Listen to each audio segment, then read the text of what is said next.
Hi, hello, നമസ്കാരം. എല്ലാവർക്കും സുഖമല്ലേ? എല്ലാവരും ക്രിസ്മസ് ആഘോഷങ്ങളുടെ തിരക്കിലായിരിക്കും അല്ലേ?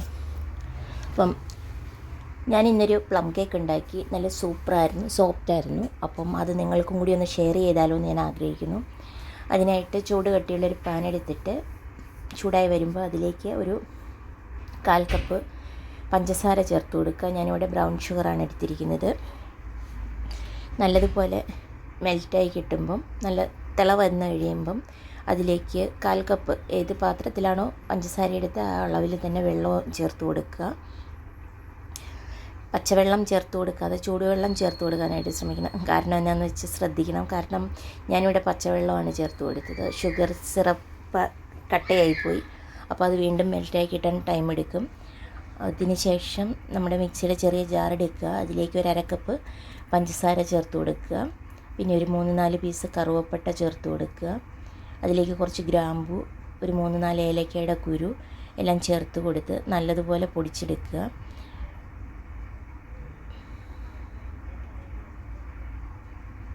നല്ല വൃത്തിയായിട്ട് ഈ ജാതിക്കയുടെ കുരു ജാതിക്ക ഉണ്ടെങ്കിൽ അതും കൂടി ചേർക്കുന്നത് നല്ലതായിരിക്കും കേട്ടോ. എൻ്റെ കയ്യിലില്ലാത്തത് കാരണമാണ് ഞാനിത് ചേർത്ത് ആക്കിയത്. പിന്നെ ഒരു കപ്പ് എടുത്തിട്ട് അതിലേക്ക് 1 കപ്പ് മൈദ എടുക്കുക. മൈദയിലേക്ക് ബേക്കിംഗ് പൗഡർ ഞാനൊരു സ്പൂൺ ചേർത്ത് കൊടുക്കുന്നുണ്ട്. അത് ഒരു അരിപ്പയിലേക്ക് ഇട്ടിട്ട് 2-3 പ്രാവശ്യം അങ്ങോട്ടും ഇങ്ങോട്ടും തട്ടി ഒന്ന് അരിച്ചെടുക്കുക. കാരണം അതിൽ നല്ല കട്ടയൊക്കെ ഉണ്ടാകാൻ സാധ്യതയുണ്ട്. പിന്നെ അത് തന്നെയല്ല, ഇത് നല്ലതായിട്ടൊന്ന് മിക്സായി വന്നാലാണ് കേക്ക് ഉണ്ടാക്കുമ്പോൾ എല്ലാ സ്ഥലവും ഒരേപോലെ ഇതായിട്ട് വരികയുള്ളൂ. അപ്പോൾ അതിന് വേണ്ടിയിട്ട് 2-3 പ്രാവശ്യം തട്ടി ഇട്ട് ഞാൻ എടുത്തിട്ടുണ്ട്. അതിലേക്ക് ഒരു ഓറഞ്ച് എടുക്കുകയാണ്. ഓറഞ്ചിൻ്റെ ജ്യൂസ് വേണം. അപ്പോൾ കുരുവൊക്കെ നീക്കം ചെയ്ത് മിക്സിയുടെ വലിയ ജാറിലിട്ട് ഒന്ന് അടിച്ചെടുക്കുകയാണ്. എനിക്കൊരു 1/4 കപ്പോളം, ചെറിയ കപ്പിന് ഒരു 1/4 കപ്പോളം ജ്യൂസ് കിട്ടി. അത് ഞാൻ മാറ്റി വെച്ചിട്ടുണ്ട്. പിന്നെ ഈ ഓറഞ്ചിൻ്റെ തന്നെ തൊലി ഗ്രേപ്പ് ചെയ്തെടുത്തിട്ടുണ്ടായിരുന്നു. പിന്നെ എൻ്റെ കയ്യിലാകെ കുറച്ച് ഡ്രൈ ഫ്രൂട്ട്സേ ഉണ്ടായിരുന്നുള്ളൂ. നിങ്ങളുടെ കയ്യിലുള്ളതിനനുസരിച്ച് ഉപയോഗിക്കാം. ഇതിലേക്ക് ഡേറ്റ്സും കിസ്മിസും നട്ട്സും ബദാമുമാണ് ചേർത്തിരിക്കുന്നത്. എല്ലാം ചെറുതായിട്ട് നുറുക്കിയെടുത്തിട്ടുണ്ട്. ചെറിയ പീസാക്കി എടുത്തിട്ട് അതിലേക്ക് ഒരു സ്പൂണോ 2 സ്പൂണോ മൈദപ്പൊടി ചേർത്ത് മിക്സ് ചെയ്ത് കൊടുക്കണം. മിക്സ് ചെയ്തിട്ട് മാറ്റി വയ്ക്കണം. കാരണം ഇത് മൈദ ചേർത്ത് മിക്സ് ചെയ്യുന്നത് നമ്മൾ ബാറ്ററിലിടുമ്പോൾ അത് അടിയിലേക്ക് പോകാതിരിക്കുക, കേക്ക് ഉണ്ടാക്കുമ്പം അത് അടിയിലേക്ക് പോകാതിരിക്കാൻ വേണ്ടിയിട്ടാണ്. കേക്കിൻ്റെ എല്ലായിടത്തും സ്പ്രെഡായി നിൽക്കാൻ വേണ്ടിയാണ്. മിക്സിയുടെ വലിയ ജാറെടുത്ത് വെച്ച് അതിലേക്ക് 2 മുട്ട പൊട്ടിച്ചൊഴിക്കുക. ഞാനിവിടെ എടുത്തിരിക്കുന്ന മുട്ട വലുതായത് കാരണം കേട്ടോ, 2 അല്ലെങ്കിൽ 3 എടുക്കുക. പിന്നെ 1 സ്പൂൺ വാനില എസൻസ് ചേർത്ത് കൊടുക്കുക. നല്ലതുപോലെ അടിച്ചൊരു 30 സെക്കൻഡോളം അടിച്ചതൊന്ന് എടുക്കുക. അതിന് ശേഷം പൊടിച്ചു വെച്ചിരിക്കുന്ന പഞ്ചസാര പൗഡർ ചേർത്ത് കൊടുത്ത് വീണ്ടും ഒന്നുകൂടി അടിച്ചെടുക്കുക. അടിച്ചെടുത്തിട്ട് അതിലേക്ക് നമ്മൾ പിഴിഞ്ഞു വെച്ചിരുന്ന ഓറഞ്ച് ജ്യൂസ് ചേർത്ത് കൊടുക്കുക. അതിലേക്ക് ഒരു 1/4 കപ്പ് റിഫൈൻഡ് ഓയിൽ, ഞാനിവിടെ സൺഫ്ലവർ ഓയിലാണ് എടുത്തിരിക്കുന്നത്. പിന്നെ നമ്മൾ ഉണ്ടാക്കി വെച്ച ഷുഗർ സിറപ്പും കൂടി ഒഴിച്ചു കൊടുക്കുക. എന്നിട്ട് അതിലേക്ക് നമ്മൾ മാറ്റി വെച്ചിരുന്ന മൈദപ്പൊടി ചേർത്ത് കൊടുക്കുക. ഞാനിവിടെ വലിയ ജാർ എടുത്തിരിക്കുന്നത് കാരണം മൊത്തം പൊടിയിട്ട് ഒരുമിച്ചിട്ട് കൊടുത്ത് അടിച്ചെടുക്കുകയാണ്. നല്ലതുപോലെ മിക്സ് ചെയ്ത് അതൊരു പാത്രത്തിലേക്ക് ഊറ്റിയെടുക്കുക.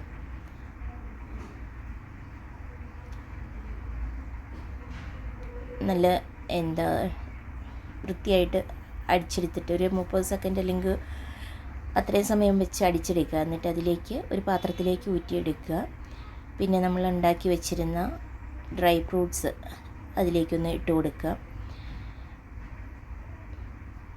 ഡ്രൈ ഫ്രൂട്ട്സ് ഇട്ട് കൊടുത്ത് വെച്ച് നല്ലതുപോലെ ഒന്ന് ഇളക്കി കൊടുക്കണം, എല്ലായിടത്തും ആകുന്നിടം വരെ. ഒത്തിരി അങ്ങ് ഇളക്കണ്ട, എന്നാലും ചെറുതായിട്ടൊന്ന് ഇളക്കി അതിനെ ഒന്ന് മിക്സ് ചെയ്തെടുക്കുക. അതിൻ്റെ മൈദയുടെയൊക്കെ വെള്ള കളറൊക്കെ ഒന്ന് മാറുന്നിടം വരെ, എല്ലാം നനയുന്നിടം വരെ ഒന്ന് ഇളക്കി കൊടുക്കുക. അതിലേക്ക് നമ്മൾ ഗ്രേപ്പ് ചെയ്ത് വെച്ചിരിക്കുന്ന ഓറഞ്ചിൻ്റെ തൊലിയും കൂടി ഞാനിവിടെ ചേർത്ത് കൊടുക്കുന്നുണ്ട്. എന്നിട്ട് വീണ്ടും ഒന്നുകൂടി മിക്സ് ചെയ്തെടുക്കുക.